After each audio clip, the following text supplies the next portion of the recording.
Good morning, students. Our next topic is performance of contracts.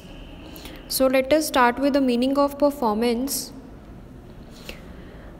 एक contract होगा between two parties, so दोनों parties की obligation होगी to fulfil their part of promise. जब parties अपनी अपनी ऑब्लिगेशंस फुलफ़िल करेंगी then we can say that contract is deemed to be performed.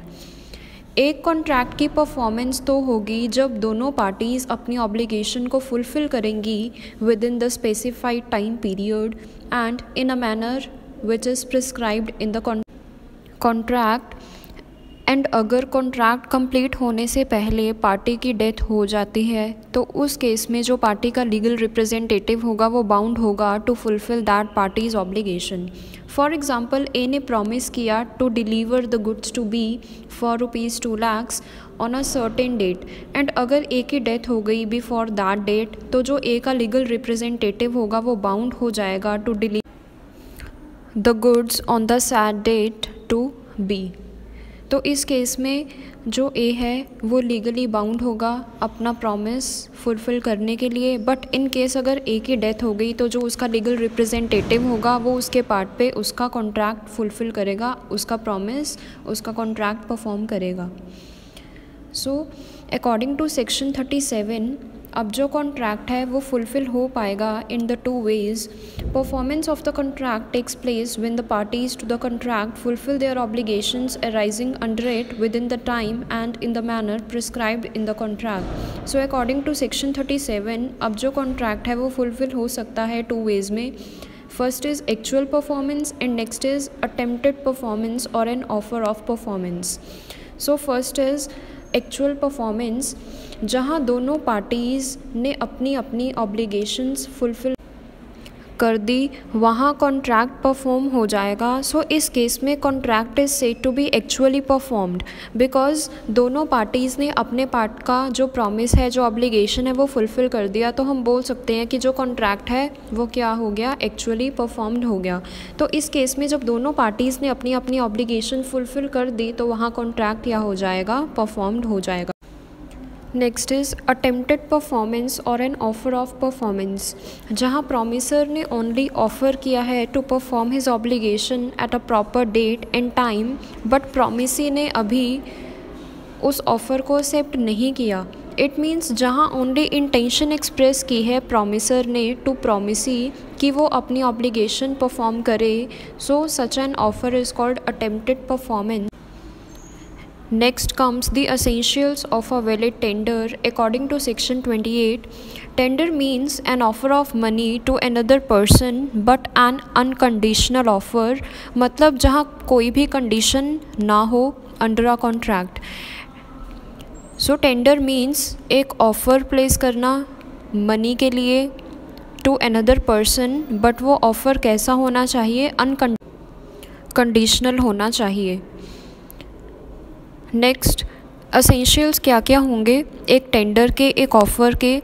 The tender must B unconditional, जो tender होना चाहिए मतलब अनकंडीशनल होना चाहिए जहाँ पे कोई भी कंडीशन ना हो. Next, the tender must be for a whole quantity और फॉर द होल ऑब्लिगेशन. तो जो ऑफ़र होना चाहिए, टेंडर होना चाहिए, वो होल क्वांटिटी और होल ऑब्लिगेशन को फुलफ़िल करने के लिए होना चाहिए. फॉर एग्ज़ाम्पल, ए ने प्रॉमिस किया to pay ₹2,000 to be on a certain date. On that date A ने ऑफ़र किया टू पे टू बी ओनली ₹1,500. तो जो बी है वो बाउंड नहीं होगा बाय लॉ कि वो ए के ऑफ़र को एक्सेप्ट करे because it is not the total performance of as promise. Because उसने पहले प्रॉमिस किया कि वो बी को ₹2,000 पे करेगा बट उस डेट पे ए ने फिर ऑफ़र किया बी को कि वो सिर्फ 1,500 ही पे करेगा. सो जो बी होगा इस केस में वो बाउंड नहीं होगा बाय लॉ कि वो अब ए के ऑफ़र को एक्सेप्ट करे because it is not the total performance of as promise. Next, जो टेंडर होना चाहिए वो प्रॉपर टाइम एंड प्लेस के लिए होना चाहिए. Offer proper time and place के लिए होना चाहिए एंड दोनों पार्टीज़ की ऑब्लिगेशन होगी कि वो दोनों according to prescribed time and manner ही उस ऑफ़र को पूरा करें. नेक्स्ट, प्रॉमिसी को एक रीज़नेबल अपॉर्चुनिटी मिलनी चाहिए for the verification, so that कि वो इंश्योर कर पाए कि जो प्रॉमिसर है वो गुड्स को डिलीवर करेगा as per the conditions of a contract. So the promisee must a reasonable opportunity for the verification. Next, अगर ऑफ़र दिया एक पर्सन ने टू द वेरियस प्रोमिसेस, तो जो ऑफ़र का इफ़ेक्ट होगा वो सेम रहेगा ऑन ऑल सच प्रोमिसेस. अगर एक ऑफ़र एक पर्सन ने डिफरेंट प्रोमिसेस को दिया तो जो ऑफ़र का इफ़ेक्ट होगा वो सेम रहेगा on all such promises. So a tender made to any one of the joint promises it is valid tender. Next, in case of a money tender, जो offer होगा वो डेटर या उसका representative देगा to the creditor, और representative और जो debtor होगा वो एक स्पेसिफिक टाइम पीरियड और प्लेस के अकॉर्डिंग ही वो ऑफ़र प्लेस करेंगे to the creditor and as per the conditions of the contract. Next comes the effect of refusal of promisor to perform the promise wholly. Effect क्या होगा जब एक promiser refuse करेगा या मना करेगा कि वो अपना होल और फुल प्रॉमिस फुलफ़िल नहीं करेगा. तो उस केस में अगर प्रॉमिसर अपना प्रॉमिस फुलफ़िल नहीं करेगा इन टोटलिटी, तो उसका जो कॉन्ट्रैक्ट है वो फिनिश हो जाएगा, ख़त्म हो जाएगा. बट अगर प्रॉमिसी ने वर्ड्स में अपना कंसेंट दे दिया टू द प्रॉमिसर कि वो अपना कॉन्ट्रैक्ट पूरा करेगा, तो तब कॉन्ट्रैक्ट फिनिश नहीं होगा. फॉर एग्ज़ाम्पल, ए सिंगर है एंड उसने कॉन्ट्रैक्ट किया with manager of theatre B for singing for 2 nights in a week for the next 2 months, and B ने एग्री किया कि वो उसे ₹500 पे करेगा for the nights performance. A ने 6th night परफॉर्म नहीं किया एंड बी की विश है कि अब वो उस कॉन्ट्रैक्ट को फिनिश भी कर सकता है बिकॉज़ ए ने 6th night परफॉर्म नहीं किया. बट अगर उसने ए को परमिट कर दिया 7th night के लिए, देन इट मीन्स वो कॉन्ट्रैक्ट को फिनिश नहीं करेगा with A. But due to A's failure on the 6th day, B claim कर सकता है for the loss suffered by him. So इस केस में जो ए है उसने फर्स्ट 5 days परफॉर्म किया बट ए ने 6th night परफॉर्म नहीं किया, तो जो बी है उसकी विश है कि वो कॉन्ट्रैक्ट को फिनिश भी कर सकता है. बट अगर उसने ए को परमिट कर दिया to perform on the 7th night, तो इट मीन्स वो कॉन्ट्रैक्ट को फिनिश नहीं करेगा with A. But B claim कर सकता है अगर उसे कोई भी लॉस हुआ होगा due to failure of as performance on the 6th day. Next comes by whom the contracts must be performed. First, performance by the promiser himself. अब जो promiser होगा वो bound होगा to perform his part of promise. For example, अगर उसने किसी party के साथ कॉन्ट्रैक्ट किया होगा फॉर पेंटिंग और for singing in a concert जहाँ उसकी फ़िज़िकल प्रेजेंस होनी मैंडेटरी होगी, तो उस केस में जो परफॉर्मेंस होगी कॉन्ट्रैक्ट की वो होगी बाय द प्रॉमिसर. सो इस केस में जब प्रॉमिसर खुद लायबल होगा to perform the contract, it is said that जो परफॉर्मेंस होगी कॉन्ट्रैक्ट की वो किसके थ्रू होगी? By the promisor himself. Next, performance by the agent of promisor, जहाँ एजेंट को अपॉइंट किया होगा प्रॉमिसर ने. जहाँ प्रॉमिसर पर्सनली एबल नहीं है तो उस केस में उसका एजेंट लायबल होगा for the performance of the contract. Next, performance by the legal representative और हायर ऑफ द प्रॉमिसर. अगर प्रॉमिसर की डेथ हो गई कॉन्ट्रैक्ट परफॉर्म होने से पहले, तो उस केस में उसका लीगल रिप्रेजेंटेटिव लायबल होगा to perform his contract. Next, performance by the third party. If in case promisor ने थर्ड पार्टी को कहा है एक्ट करने के लिए, तो उस केस में प्रॉमिसर के बिहाफ पे थर्ड पार्टी एक्ट करेगी एंड कॉन्ट्रैक्ट को परफॉर्म करेगी. Next comes joint promise and it's performance.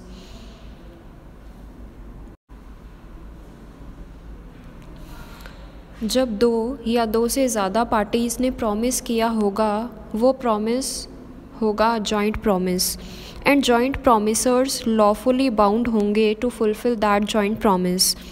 अगर कोई एक जॉइंट प्रॉमिसर की इन केस डेथ हो गई तो जो रिमेनिंग जॉइंट प्रॉमिसर्स हैं उनकी रिस्पॉन्सिबिलिटी होगी कि वो जॉइंट प्रॉमिस को फुलफ़िल करें, बट जो डिसीज्ड प्रॉमिसर होगा उसका लीगल रिप्रेजेंटेटिव लायबल होगा to contribute to its fulfilment along with the other joint promises. So joint promise वो प्रॉमिस होगा जब दो या दो से ज़्यादा पार्टीज़ ने प्रॉमिस किया होगा एक दूसरे के साथ, एंड जो जॉइंट प्रॉमिसर्स होंगे वो लॉफुली बाउंड होंगे अपने अपने पार्ट का प्रॉमिस फुलफ़िल करने के लिए। For example A and B ने एक साथ प्रॉमिस किया कि वो जॉइंटली पे करेंगे ₹50,000 to C and D, so it is called joint promise. First comes devolution of joint liabilities. It means जो पार्टीज़ होंगी, जो जॉइंट प्रॉमिसर्स होंगे वो लीगली बाउंड होंगे अपने पार्ट पे अपना प्रॉमिस फुलफ़िल करने के लिए, बट अगर कोई एक जॉइंट प्रॉमिसर की डेथ हो गई इन केस, तो जो रिमेनिंग जॉइंट प्रॉमिसर्स हैं उनकी ये रिस्पॉन्सिबिलिटी होगी कि वो जॉइंट प्रॉमिस को फुलफ़िल करें, एंड जो डिसीज्ड प्रॉमिसर होगा, जो उसका लीगल रिप्रेजेंटेटिव होगा, वो बाउंड होगा उस डिसीज्ड प्रॉमिसर के बिहाफ पे कंट्रीब्यूशन के लिए towards the fulfilment of that promise. Next, any one of the joint promisor may be compelled to perform. In case of joint promise जो प्रॉमिसी होगा वो प्रॉमिसर्स को कंपेल भी कर सकता है to perform his responsibility under the contract. For example A, B and C ने jointly promise किया टू पे ₹50,000 टू डी, तो जो डी है वो ए, बी एंड सी मतलब प्रॉमिसर्स को एनफोर्स कर सकता है legally to pay the amount. तो जो प्रॉमिस होगा उसमें जो प्रॉमिसर होगा वो सभी प्रॉमिसर्स को स्यू भी कर सकता है to fulfil the terms of the contract. Next, each promisor may compel contribution from other joint promisors. एक प्रॉमिसर बाकी जॉइंट प्रॉमिसर्स को कंपेल भी कर सकता है to make a contribution equally. For example A, B, C ने जॉइंट प्रॉमिस किया to pay ₹30,000 to D. ए को अगर डी कंपेल करेगा टू पे द अमाउंट, तो जो ए है वो फर्दर बी एंड सी को भी कंपेल कर सकता है to contribute equally with himself. Next, sharing of loss by default in contribution. In such a case अगर एक जॉइंट प्रॉमिसर फेल हो गया एंड उसने अपना प्रॉमिस फुलफिल नहीं किया, तो जो रिमेनिंग जॉइंट प्रॉमिसेस होंगे वो इक्वली लायबल होंगे to contribute and share the loss arising from such a default. For example A, B, C ने प्रॉमिस किया jointly to pay ₹30,000 to D. A is an insolvent, B and C liable होंगे up to pay amount to D, but A के assets इस case में use होंगे to pay the amount to D. Next, effect of release of one of the joint प्रॉमिसर्स। अगर एक promisee ने release कर दिया है किसी एक प्रॉमिसर को, तो जो रिमेनिंग प्रॉमिसर्स होंगे उनकी ड्यूटीज़, लाइबिलिटीज़ वही रहेंगी जो रिमेनिंग प्रॉमिसर्स की हैं। उनकी ड्यूटीज़ एज इट इज़ रहेंगी, वो रिलीज़ नहीं होंगे अपनी ड्यूटी से। Next comes the rights of joint promises. Joint promise में मोर देन वन पर्सन होंगे, सो इन सच अ केस अगर किसी जॉइंट प्रॉमिसी की डेथ हो गई तो उस केस में जो उसका लीगल रिप्रेजेंटेटिव होगा वो लायबल होगा to perform his promise along with the surviving promises.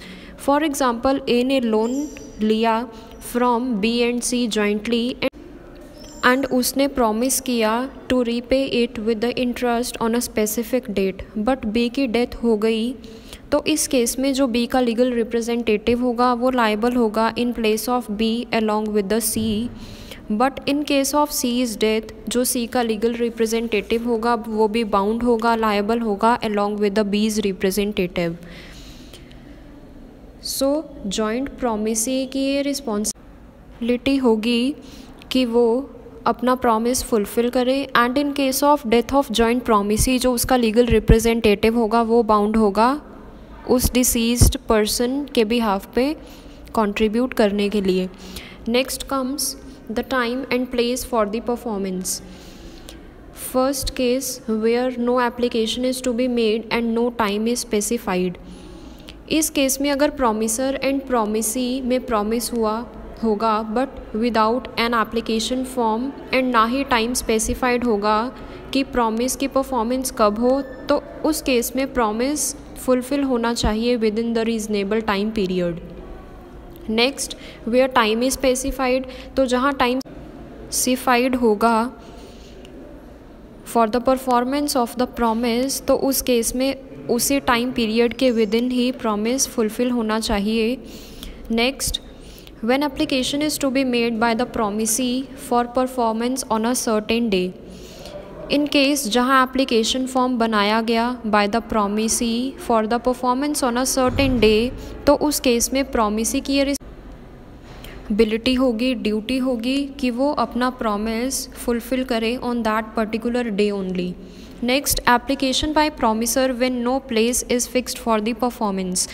इस केस में जहाँ प्लेस फिक्स नहीं होगी for the performance of the contract, तो प्रॉमिसर की ड्यूटी होगी कि वो प्रॉमिसी से क्लियर करे कि प्लेस क्या होगी for the performance of a promise. Next performance in manner और at time prescribed by the promisee.